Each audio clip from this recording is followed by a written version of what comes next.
the hot fixes are live. So the only Frostmancy strategies that can really be run are in the duo lane. Ezreal, of course, with Frostmancy, a pretty famous one. Yep. So there could still be shenanigans, and Griffin have been loving bot lane Galio with Frostmancy. That is going to ban away Galio, and it's our first targeted support Galio ban since Sandbox was drawing some for Joker. Yeah, and the questions that we were asking are going to be shedding some light on themselves here as the Ezreal's going to be banned away here by Griffin. I feel like much more important to get rid of it when you're up against Ruler. We saw on Sunday, the Ezreal priority was relatively low, but we didn't necessarily have our big Ezreal players playing on that day, but we saw Teddy versus Deft. It was whoever got the Ezreal won the game, so not going to see that one. Here is the Gragas going to be taken away from life. And isn't this interesting? Because they banned Gragas in a spot where I would have thought Lissandra. And I agree that Life has been really good on Gragas, and he's more of an engaged player, so even though he has wins on Braum, the fact that he can't be a primary engage kind of makes you feel really good about the scenario. But they give up Lissandra if Gen.G want it, and Urgot, which of course is the staple pick for anyone. But because both of them are up, they're going to hover both. We're going to see a Nocturne hover, very intriguingly, into the Urgot lock-in. I actually thought LCK was weirdly dropping Urgot priority at the start of last week, but it should still be super high, and thankfully it is for Gen.G. And certainly going to be very high for Roach as well. He's been picking it almost every single time he can get his hands on it. Has been playing very impressively on the champion as well, as Sword is hovering. Another champion that can dabble in the Frostmancy on the bottom side of the map, and there's the Thresh to be picked up alongside it. Does make it look a little bit like a bottom lane duo, but certainly the Cassiopeia can be flexed into multiple different lanes.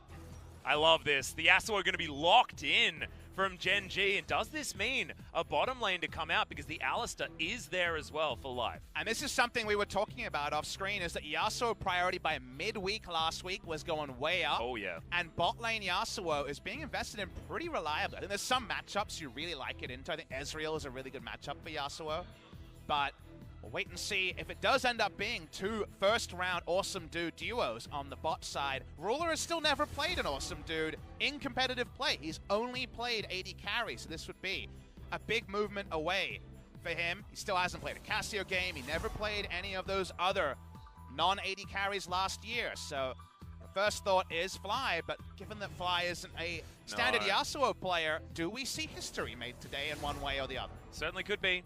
I actually think that it will be Ruler. As far as the Awesome Dudes that he's been practicing in solo queue ever since they first came out, it was the Yasuo for Ruler when he was mucking around on it. Of course, never played it in competitive, but has got a lot of games on the champion. Griffin are the unique team where they can have 4 champions and a support, and Viper would have played all of those in competitive play before. We are heavily expecting Jace top against Urgot here, just for a priority matchup on the side of Griffin, but like we mentioned, things can go differently. Nocturne going to be banned. It's one of Peanut's fallback champions. When it comes to Peanut this season, Lee Sin has been his go-to. I wonder if Griffin would consider taking it away, because we finally saw Tarzan play it for the first time in his LCK era. Wasn't necessarily awe-inspiring, but has looked great on it in solo queue, so will be a potential contested jungle pick in the second round, with it jumping up in priority and having really good synergy with the Yasuo. I think that's fantastic. I think the Griffin are going to go for a Lissandra pickup here. We saw Chovy actually have an MVP performance on the pickup as we jump out of pick and ban, I believe, unless...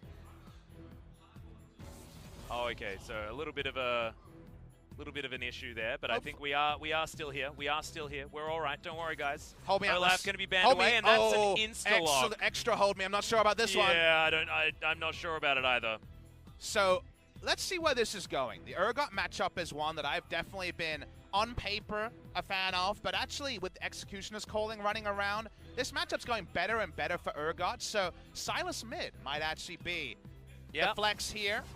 Getting a lot of issues, unfortunately, when it comes to the pick and ban guys, but I assume the Sylas pick is going to be a legitimate one. I mean, after the first little while that we've had with Sylas, the weird thing is that, yes, we've been talking about the Urgot matchup theoretically being okay, but in competitive play, it's his worst matchup. It's one of those things where if you play it out, especially when the champion is new, and you think about it, which is how I usually think of these things, it does have a lot of merit, but I think Executioner's calling being rolled in has really taken away those trades where you end with the Kingslayer. Now, if you end with the Kingslayer, you get 150 HP instead of 300 plus, and it just feels a lot worse. So even that one, I'm like, I can see it, but I don't really feel it, if you know what I mean. So And also in the kill trades that you're taking up against Spellbook Urgot, often you're going to get ignited anyway. And remember, in that G2 loss, they were trying to get a win with the Sylas and lost, actually, Atlas. So maybe Griffin trying to be a bit mortal here. Whenever teams try Sylas, it's largely worked against the team wherever they stand on the standings. Yeah, we've seen a few different things. Nuggery. Yeah. And the AP has looked very good.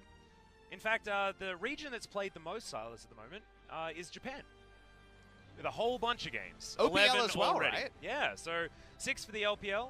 The OPL, so that's second highest most played, but only 50% win rate. In Japan, 72.7% win rate.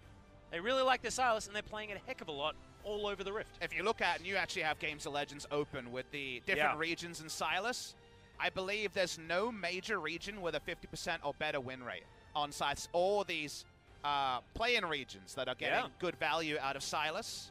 A lot less games coming in over there as well, and in fact, out of the major regions, Korea has the most games played. I mean, we also play best of threes, so LPL and That's LCK true. are likely to have the most games played of a champion. LPL still on 9.2, makes watching those games a little bit tricky still this week. I heard they're doing their good old skip all the way to 9.4 in typical what they do. fashion. That's how it generally works around the Chinese New Year. So here we are, back in again, and I believe we're going to have a repeat of the same pickup, so this should hopefully rocket through pretty quickly. Let's get in there. Let's get into the second round. That's where our eyes are trained. We had Viper locking in Sylas and trying to make sense of returning to that Doshgar and Sylas pick that only Nuggery has won on so far in the LCK. Only 3 teams actually picking the Sylas up in SKT, Sandbox, and Kingzone. Rascal playing both of the games on Kingzone's side, whereas Faker and Khan have both picked up the Sylas in top and mid. We'll see where Griffin is going to put it. Could be potentially in a lot of different places, but we're looking at the Cassiopeia as being most likely on the bottom side, with a Jace on the top side for Sword in that priority matchup into the Urgot, and then I'd like the Sylas into the mid lane, especially being piloted by Chovy, just because with his Akali gone, I want to see a melee assassin for it. There's some simple things you can say, like Roach played basically only Urgot when he's played in the LCK. He's 4-2 on the pick. He got some Aatrox wins recently, but Urgot is kind of his pick, so you're thinking Urgot top.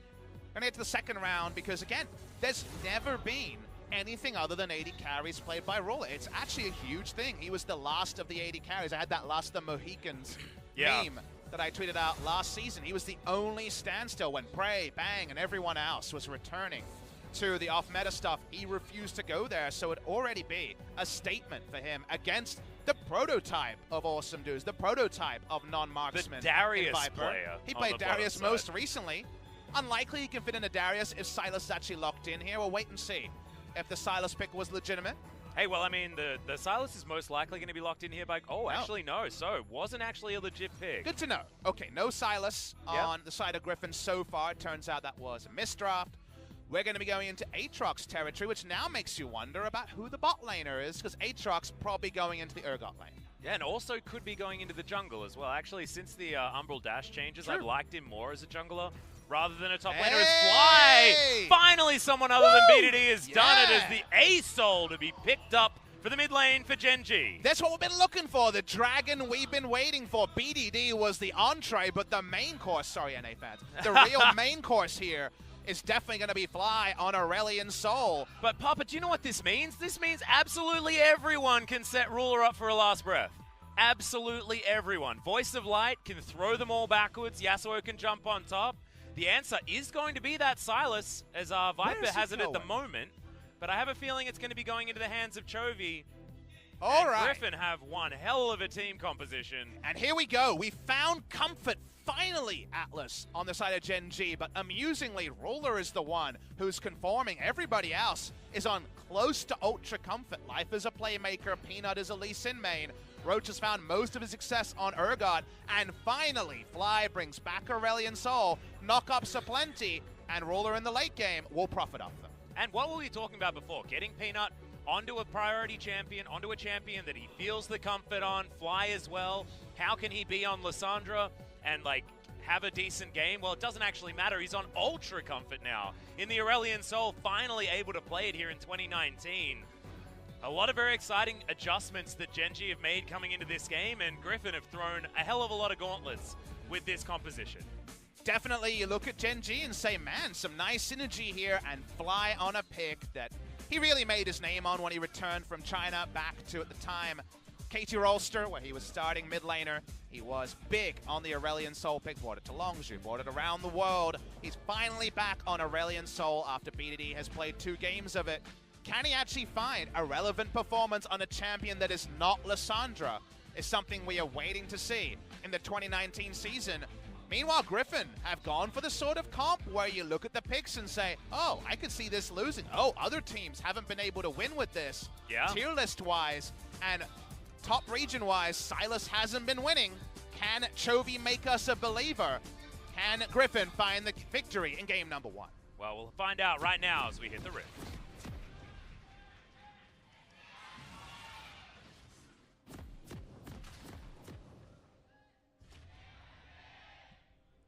Griffin faithful in full voice, as you can see, Ruler down here on the bottom side, just waiting to see whether there's any sort of invade shenanigans. We know that it's not going to be happening. And Ruler plays a melee champion for the first time in his career. Really cool to see. Refused to jump on any mages or any of those melee assassins or other off-meta picks in 2018. Until the Yasuo, which I think is the best thing, because what Gen.G does is they play around Ruler, and now they have everyone as a Yasuo facilitator. That last breath could be activated off absolutely everyone, and Life has the quintessential pick for him as well. Important note here, Chovy has gone Aftershock mid lane on the Sylas. When you see Aftershock Sylas, it's almost always jungle in solo queue from what I have seen. Obviously in professional play, we've seen Grasp and Comet as well. No one has really found a min-max keystone for the Sylas. No one's really found a build they're super happy for with Sylas, so we'll wait and see what the approach is here from Chovy. If it's Faker, he likes to go for that kind of off-tank Rod of Ages, Iceborne Gauntlet kind of build. Wait and track what Chovy prefers, as bot lane, no AD carries to be found in a Gen.G series. Yeah, so that's going to mean that Cassiopeia has a range advantage down on the bottom side of the map, which is not something that you talk about all that often. She also has the interaction with the wind wall, where Q does go through wind wall. Yeah. Does mean you can harass here, and Qmax is almost always the standard. So a standard mid lane interaction. It's in a bot lane. Alistair Yasuo, when we first had Yasuo bot lanes, was the very obvious Yasuo duo, right? Because Alistair from level 2 has a ultra-reliable, targeted, headbutt pulverize, engage for the last breath. But a very weak laning duo at level 1, a very weak laning duo at most levels. There was a time where Soraka was just a hard counter to this lane because it's so hard for them to step up outside of an all-in. So because it's double range against double melee, it's time to give up basically any lane presence for a while. That's 11-0, and no, it's not Frostmancy, guys. We do have the hot fix, and Yasuo wouldn't be doing that anyway.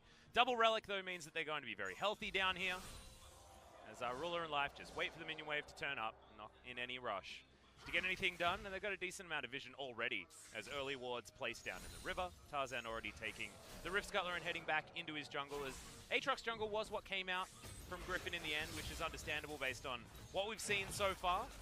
I gotta say, priority-wise, bot lane for Griffin, obvious. You can see it on screen. Jace applied. Mid lane is probably a bit more even. I give a slight advantage to Aurelion Sol because you can just dump his mana and back. That is the nature of Aurelion Sol, but priority-wise... Aurelion Sol is sort of new Hecarim mid lane. Well, this is a great time to invade, though. With that priority we spoke about, so hard for Peanut to find too much control of the jungle. Lehans roams first, Chovy roams first. Because of that, great video actually produced by Shakarez and also Vedius from the LEC on lane priority. This is what happens when you get lane priority. You invade first, and your jungler says, guys, I need some backup, and you ain't getting any. Yep, not a chance. As Fly is able to deal with this minion wave, but it's a little bit too late. So that's going to be a 3-buff start coming in for Tarzan. Not going to get double scuttled, though, as Peanut was able to grab the northern one. And a back is going to come in. So like you say, Fly, pretty comfortable with heading back home basically whenever he wants, because he's got that big old Comet. As Ruler has a wind wall for the hook, and Lehen's not going to find any joy on that one at this stage. So things still just calming down. All of that extra priority and all of that extra jungle control that Griffin has is not going to amount to too much, as now Ruler looking to go aggressive against Viper. We know that Peanut was bot side, but that was not information revealed the side of Griffin. You can see why he wasn't a big fan of some of these lanes, because definitely early laning phase for Vlad or Yasuo is perennially going to be a bit of a struggle. With Peanut's coverage, they get to push up, and first time they've actually had access to the minion wave. Do note that even if all CS is gained by Viper, it's about a 9 CS lead for the side of Viper, so it's not like 15-0 like it started. That's all about minions that hadn't died or being frozen, but it seems like just over a 1.5 minion wave advantage to the side of Griffin in the first 5 minutes. And Papa, I want to talk about what Sylas sort of means in this particular game. Sure. Sylas gets a whole bunch of different abilities when he's playing in different compositions and against different compositions especially, but I just want to point out that there's an unbreakable will available. Unkillable Sylas sounds like a really horrible thing to have to deal with. Yes, I can track the logic, but I think when you hit late game and the, man, don't I have a lot of base damage on my passive proccing if I abuse it goes away, I don't think it really matters that much because you already have Aftershocks. You're already pretty tanky. Yeah, being ultra tanky doesn't really change much to me, so I agree there's games where that makes sense. If you were Comet full AP, I think it could be nice, but in this particular game, I actually look at the enemy side and I'm like, Urgot ult, I think, is always the one you love, because whatever build you go, it's reliably strong. Whoa. Nice little flay there from Lehens, actually, to stop Life from getting any value. Nice it's not, sidestep from Ruler. It's definitely not an ultra high value Sylas ult stealing game, but there is, of course, nice synergies to talk about. Yeah, Voice of Light also very, very strong coming in from Chovy, but not going to be scaling as much as some of the other buttons that you'd have access to. As now Gen.G looking to try and find some calmness, some collectedness, and they're doing a pretty good job finding it. 6 minutes into the game, only 300 gold going to be the lead from Griffin, but you'd expect that given the priority that they are going to have. I want to mention, having a look in the mid lane, everything's great for Fly. I wanted to talk about the mid lane, but I might have to hold the point as Tarzan's setting up a tent in the bot lane against double melee. Seems like Peanut is aware of what could be happening here. Well, Hook is going to land here under Ruler. Good playback as Miasma is down, stopping any of the dashes from coming through. But Peanut bides his time. He's waiting. Only level 5, though, so not going to have the kick just yet. And that Sonic Wave just going wide onto Tarzan. So just a bit of biffo down on the bottom side. Not too much to come from it. What I want to draw, though, is usually when Aurelion solo's in the game, you look at the jungle mid duo and say, these guys start roaming level 3, level 4. Damn, they're going to punish. But Peanut had his jungle stolen, and counter jungling, being a battle ward against the enemy jungler when the enemy mid laner is Aurelion Sol, takes away any realistic roam potential. If you have eyes on Aurelion Sol under his turret and the enemy jungler, you don't have that same threat of Aurelion Sol really taking over the game. At this point, both Fly and Peanut are level 6 and can actually have access to the side lanes pretty quickly. So they've subverted the first 7 minutes. Now you're getting to the point where you're like, they really need to make this first roam work, because if they don't get some of these losing lanes a bit of breathing room, there could eventually be pretty significant CS leads, as the first item finish is going to be pretty sweet on the side of Griffin. Yeah, and Chovy already 11 CS in the lead, is going to go back to base.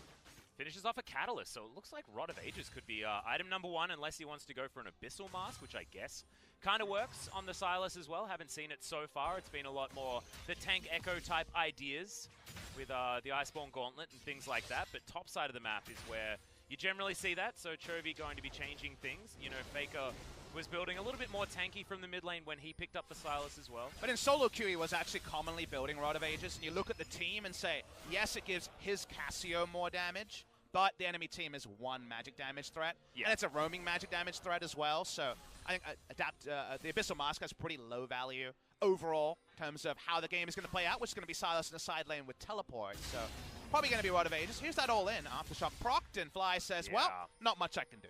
And that is with Chainlash maxed here from Chovy as well, so normally we see Kingslayer being maxed from the Sylas, but this time around in the mid lane, Chovy going for as much wave clear as possible, and against Aurelion Sol, I actually think that's genius.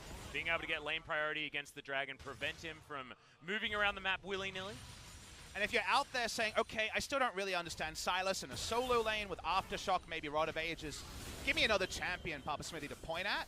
You think, Rod of Ages into something like a Zhonya's, and Aftershock, kind of Swainish, right? Feels like it's going to be one of those kind of approaches to the Sylas, is trying to play him for zone control, and maxing your CC ability first does build into that idea of being a kind of zone control mage in a team fight. So I think that's the Sylas we're seeing threatened by Chovy in this Aftershock mid-lane situation. Well, starting to get smashed around a little bit here by Fly, who's unfortunately just got comets everywhere for Chovy to deal with, but Chovy should be all right here, just clearing our minions left, right, and center, and continuing to have a pretty powerful advantage Here in mid, I feel like Silas does feel a little bit like Swain and Cassidy mixed together or something like that, you know? It's just a little bit more of a melee version of the old Swain. I mean, I saw the KO champion spotlight, and God. I think she's got the Cassidy thing going on, so we'll leave Cassidy to those two.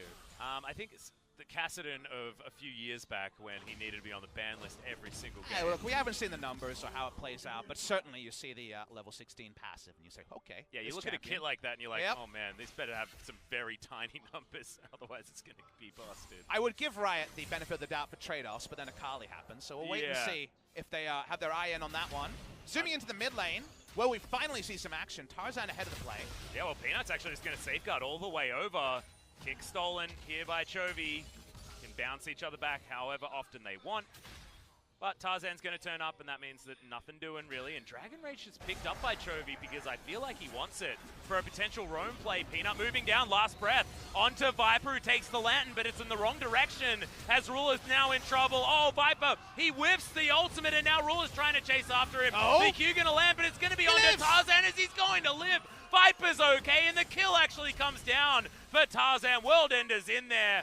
He's got the full life bar, but is actually going to head back home as Chovy in a bit of a kerfuffle with Fly, but it's going to continue on the bottom side of the map. Tarzan survives, and Ruler's going to fall. It's a disaster for Gen.G when it could have been so good. And it seemed like it would be perfect. There was no value out of the Petrifying Gaze, and yet even in the 1%ers, Griffin make you a believer. They're able to turn it around. They get the 2 kills. Chovy just roaming around the mid lane and keeping Fly in the lane. The roam advantage massive for Fly, but the ability to get out of lane, 0% chance. Yeah, exactly. This is the thing, because I feel like with that Q-Max now, it's just so much wave clear coming in from Chovy that Dragon just has to be there the whole time. No common legend options at all as Griffin going to land the hook to start this one off.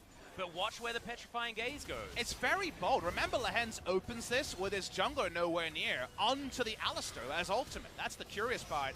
I was looking for the Petrifying Gaze, and I believe it got Windwall. Regardless, it got no value. As the fight comes on, Tarzan is there behind the play. Viper with his sidesteps just lives on a sliver. A Q there, and he's done. Backs away from there. We thought the play might be over as we watched the brawling in mid lane, but this time the death sentence is a lot more clean. They take down Ruler, they take down the duo of Gen.G. Yeah, and now that range advantage is going to be even more prevalent on the bottom side. Viper has a bunch more items and a 20 CS advantage and a whole minion wave to pick up here underneath the turret as well. I mean, as far as having your cake and eating it too is concerned, Griffin doing pretty well on the bottom side of the map. 3,000 gold is where the lead is, sort of erupting out of nowhere, and I feel like we're going to be a lot more honest with our gold leads here. Last week was Frostmancy making things a bit confusing. Gold was a bit strange as on the top side. Chovy finds the abscond onto Fly, and the Voice of Light does come out, but oh, the flash has to be used, and the Infernal Chain's not going to register. And Peanut was just soloing down the Drake as bot lane. All right, we got another double play coming back here, but a lot of damage now onto Viper. Finally gets cut down by the Lee Sin as the knockup comes forward. Sword has to complete the teleport, of course, and now Roach could be in trouble. Tarzan chasing after him. Chovy trying to get on in here, doesn't get knocked up as there's the abscond to get right into this fight right now, and thankfully does have that aftershock to keep him alive. Life is going to give up his own life just to save the rest of his team, and now Griffin have a big push onto the bottom lane outer turret. A bot lane party. Finally, the Cassiopeia goes down. Ultimate was a couple of seconds available from cooldown there. They're going to chase for more, though. Tarzan's looking rolling for some knockups. Yeah, exactly. I feel like Aatrox versus Zergod has been a matchup no matter where both of these champions are, as now Ruler underneath the turret without a wind wall struggling against Sword, where I've seen this matchup. This doesn't go so well. Okay, just boops him out of the way. No wind wall available, I don't think, earlier on, but we'll have it now for any cheeky shock blasts. I gotta say, Griffin are getting in the mud with Gen.G this game. Yeah. They are brawling. They are not looking for any finesse in their early play. Some great individual moments, but they are not looking for anything other than early fights. They're skirmishing a lot harder than they were since about week 1 of the LCK. The turret plates rain down on bot side, and the reason why Griffin re-engaged 4v5 was a lot of ults were used for one kill. The full commitment from Gen.G meant that after the play was over, whatever fallback objectives were kind of free for the side of Griffin. They get all those turret plates. They do get the Ocean Drake as well, and they're roaming topside to stop there being an answering Rift Herald from Gen.G. Yeah, thankfully for Peanut, he is able to get the Rift Scuttler, so at least they'll have permanent vision for the next little while that can't be removed. But Looks like the transition of power for Griffin will be to move their vision towards topside, and Shelly's not going to be an easy objective here for Gen.G like you talk about. Zhonya's is completed here for Viper, so he's going to be a lot more comfortable, especially in these physical matchups, as this is something that can happen basically all day. On-demand ultimates here for Ruler, and Peanut comes in just the right time. And against another team, if you're ever caught unawares, flash headbutt is enough. You don't even need to pulverize, right, to get the last breath going. Any displacement will do it, and everyone's got one. So because of that, Griffin are actually, for once, surprised by the decisiveness of life on a playmaker. It's why they drew a Gragaspan, you'll remember, in the first round of the pick and ban. From there, we already talked about how the fallback objectives after the all-in were going to be freebies for Griffin. They get a kill, get the Drake, and also that bot lane turret. Remember, the priority in the lanes, other things being equal, were that with the side of Griffin, instead of 3 losing lanes, we're looking at 3 winning lanes in CS, and in some cases, winning by a bit. Yeah, winning by a massive margin, as 20 CS was the value for Viper against Ruler, but it certainly is the value for Chovy now against Fly. It feels like Chovy's able to get every minion extraordinarily easily here, and Sword putting on pressure. But Control Ward just going to be the priority here for the Sylas, so not going to be worried too much about the Jace. Moving on into the mid lane. He's going to head back down bottom side and continue putting on pressure as Griffin has successfully moved their lanes around to make sure that they can't get punished or anything like that, rotated on after taking that outer turret. Right now, looking at item timing, Shiv is done for Rulers, becoming the new standard. When I saw the item changes, I thought IE Shiv would be the new build. But I think players are going kind of IE Sterix rather than Phantom Dancer on. Yeah, I feel like the lifeline choice in the Sterix is just a more handsome one for the Yasuo. I'm a big fan because I think Phantom Dancer was heavily buffed for 80 carries, so they don't have to drop off damage as much. They can still get attack speed and crit while getting a shield compared to, say, a Maw or other things. But for Yasuo in particular, given that he really used the old passive well, I think it was pretty much a straight nerf. So Sterix second might be the decision here. Maybe full damage if he feels like they need it. Part of Aegis timing's done for both mid laners. But Griffin continue to rotate, and Fly still caught under his own turret. Well, Chovy not actually going to pick up any aggro here, and he's super healthy with his Rod of Aegis. Oh my god! I think Fly was there a moment ago as there's the kickback. Ruler finds the ultimate, but the flash is going to get Tarzan out of there, and Griffin get away scot-free, and it looks like they will also be able to pick up this turret. And apparently they don't like Fly very much. It was a double flash to get just a kill. They should be able to take the turret as well, but they don't have enough vision, so they back away. That's some rare bloodlust for Griffin. They I feel like that's been what's happening so far this game. And I love it against Gen.G because what did Gen.G do? Not a whole lot in the early games most of the time. And Griffin have said, well, let's just make this a high-octane early game. And what are they going to do about it? The answer is not a whole lot and not enough against Griffin. Super hard engage here onto the mid lane. This one, the kills, they got him. Good news on that one. Sword returns to the bot side. Black Cleaver in tow. Not going to have any kill threat onto Roach in the side lane, but already you're seeing some of those farm bounties and even some kill bounties grow on the side of Griffin. Gen.G, they've been cooped under their own turrets, even with their roaming mid lane. We were so excited to see the return of Aurelion Sol. We've had 3 games of Aurelion Sol and no game that's been dominated by Aurelion Sol roaming so far in LCK Spring. Yeah, I mean, BDD has looked good on the champion, and we've been wondering why more people haven't been picking him up since the slight upgrades to him, but this is not really making me a believer thus far. Fly could certainly get some things done, but it just feels like Chovy's Sylas pick has worked far better than we could have possibly imagined here in the mid lane against the Dragon. 002, 650 farm bounty for Chovy there, and the mid lane outer turret just falls organically as it's just watched. Fly on the bottom side of the map, not going to be able to help keep his turret alive at all, and his Rod of Aegis is a few stacks behind that of Chovy's. Let's talk about team comps here, because we've kind of been focused on, oh, look at this quirky pick, and wow, amazing outplay. Yeah. And talk about how the comps play out. Do notice that Griffin have really no engage on their side. Thresh Hook is not going to work in the late game. If you try to ARAM with this team, you have some decent poke, but again, your Siege is not that great either. He'd rather Jace in a side lane than sieging in mid lane. So this comp from Griffin is much better with map control, because kiting back their very powerful Petrifying Gaze reactively, for example, the box also. So Griffin really want to make this game around a Baron take. They've got Cassiopeia, if she has blue buff, and as you notice, not Ludens, but the extra mana of going for Seraphs. It's largely about neutral control into winning a team fight that way. Gen.G are about roaming picks. That didn't happen in the early game, much harder in the mid to late game. And then team fight engages. So If you engage on a team that likes to counter-engage, that does suit the side of Griffin as top side. Yeah, Ruler has to flash and has to use his wind wall very early here, but Lehens does have the box now on cooldown. Trade for that flash from Ruler, so that's something at least to take away here from Gen.G, but not having flash on Ruler is very scary. That does mean we can get moments like this where the game doesn't play into either side. When Griffin don't have map control, they're slowly trying to get it. Meanwhile, Gen.G just thinking about an engage. Don't see it yet. Pulver's going to come in. Last breath being held onto for a very long time as Life has to flash to get himself out. That's the kickback onto Chovy to avoid him getting into the backline, but Tarzan is still there. Viper looking for a lot more damage. The Petrifying Gaze already used very early in this fight. And Gen.G do kite away relatively effectively, but priority now given over to Griffin on this Infernal. Well, you kind of see the worst of both team comps there is Griffin bait and engage, which they want. We already mentioned they're a counter-engage team, but then Viper's flashing just to get a single kill because they have no more chase after Gen.G start to disengage. So ends up being very messy. However, the fallback objective after all of that is Infernal. They still get the objective they're playing around, and Griffin will just want to increasingly make this game 3 control wards around Baron and baiting an over-eager engage from someone like Life around the Baron. Yeah, and it will be easier and easier to take down the cow as well, and especially the purple worm that you're talking about, the Baron, because Viper just turns his Archangels into a Seraph's Embrace. Now more items to be picked up here as he goes back home. It's just a blasting one, but I believe third item, Void Staff, would make some sense here for the Cassiopeia. Sword underneath this turret. Probably not going to walk into Peanut and Roach, but actually does. Roach is going to answer that one with a Purge, and that's why he doesn't take any notable damage. And you know what Ruler's answering us with? An Infinity Edge second for who needs a lifeline, baby? Yeah. He's got Life as a support. Lifeline is just irrelevant in this game. He's going for max damage. It means pick power is strong. It means the right team fight where eyes are not on the Yasuo, he can really clean up. You look at the enemy team of Griffin and tanks.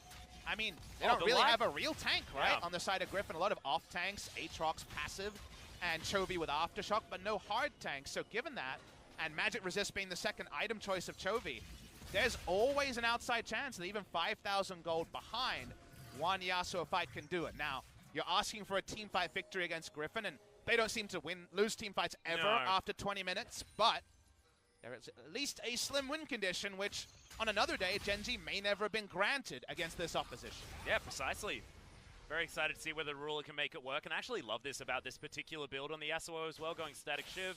Then you get to build that pickaxe into whatever you want if it is your next item purchase, because of course Sterix builds out of it as well. So you can be a lot more flexible on your way towards the Infinity Edge. You want to see some flexing? Look at that mid lane CS. That's insane lead. Speaking of mid laners. Yeah, Voice of Light is going to come in here for Chovy. Can throw it down on a fly if he wants. He's already used the flash though, and he's just crushed by Tarzan. Chovy so happy to tank up this turret for so incredibly long, and Griffin take down the outer so easily. Finally a top lane Sylas we like. Unfortunately, it's a mid laner. Moving to that area. The Rod of Ages build into almost a Spirit Visage makes the tanking with an Aatrox so easy, right? You can't kill two people. Tanky, both of them are so hard to kill. Gen.G need to hard engage as a unit. So in the side lanes, they had taken heavy losses in 1v2 and 1v3 scenarios. And that's around the champion that's supposed to be outnumbering the members of Griffin. Precisely. Well, bottom side of the map, Sword is going to go back home. See what he can pick up here as Guardian Angel could be an option, but with the stopwatch unused just yet, I'd like to see something like a Duskblade. And no, he's going to go... We've seen this a whole lot more. A lot of Last Whispers being picked up as they've been buffed just a little bit with a little bit more damage options. As Chovy, it looks like he's going to go Rod of Ages into that full tank build. Do you want to hear something really scary? What's that? I'll hold it till when we get the scoreboards up again. First, we'll talk about this, but I noticed something that made me very concerned. Turret dive, very easy with Aatrox and also the Sylas Aftershock. Sylas and a big health bar and Aatrox passive, but if you actually count CS, it's about 130 CS that Griffin that Gen.G have lost to the turret, that have lost to nothing. 130 creeps have died, unclaimed by Gen.G. That is an insane amount for 23 minutes in the game, and that shows the pressure of drafting losing lanes and a roamer that couldn't roam. They've literally lost out on 130 times at least, what, 18 to even more gold for each of these CS, right? A lot of this gold lead is purely CS that Gen.G have missed. Yeah, and that gold lead is approaching 8,000 as well. I mean, what is it with Griffin games and looking up at the scoreboard and being like, oh, they're completely crushing their opponent here at 25 minutes in. It's just, it feels so suffocating, so oppressive, which is why we talk about 2015 SKT so often when we reference Griffin, because the last time that we felt this kind of craziness and this kind of guaranteed win. You know, you remember when you were watching SKT back in that time and they could be behind by 4,000 gold, but you never actually thought they'd lose the game. And it was almost always true. And Griffin's making us feel the same way as Chovy.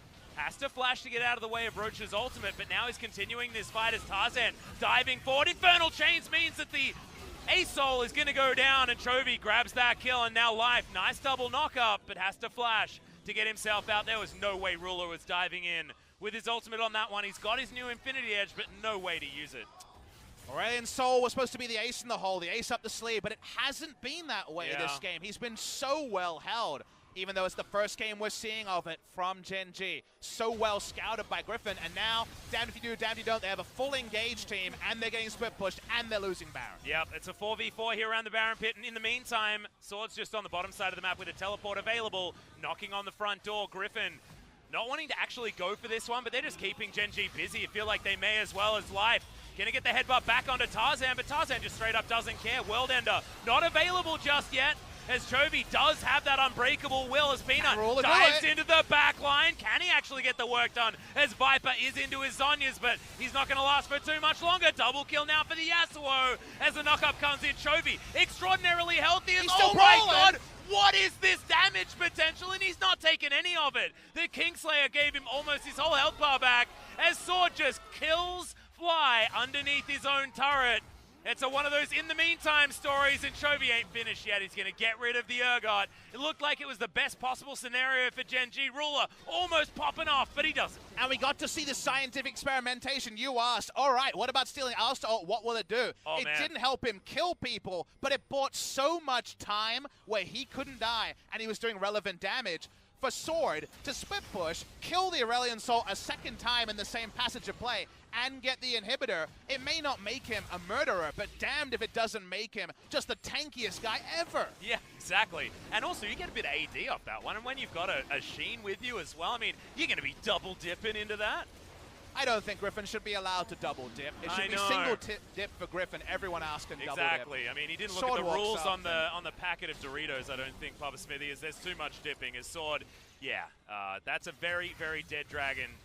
We got excited when we saw it being picked up here from Fly. Certainly a famous pick for him, but hasn't looked great so far. Last Breath finally gets used here, but it just, Griffin, they use aggro so incredibly well in these team fights that it just feels like there's no options for any team against this squad. Especially because this was always going to be a true 4v4. Teleports up for Jace, but he ain't teleporting. He's always committing. We're getting a replay though. Gen.G is saying, let's just run it Baron. We got a team fight comp. This is the closest we're going to get to a team fight. Oh, Chovy has a kick available. Look at them all lined up. Throws in the Q. Can he actually get this work done as Tarzan jumps on over? That's going to be the solo ultimate out from Ruler, but can they actually get it? Oh, Chovy with so much health back into the grinder now, as that's a three-man fear coming in for Roach, but they are looking to try and just disengage.